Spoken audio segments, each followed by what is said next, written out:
After the collapse of civilization, refrigerators are gone. But how do you keep food fresh?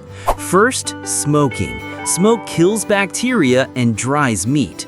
Second, salting. Rub generously with salt and store in clay pots.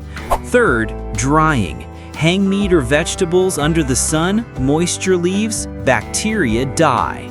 Fourth, earth pits.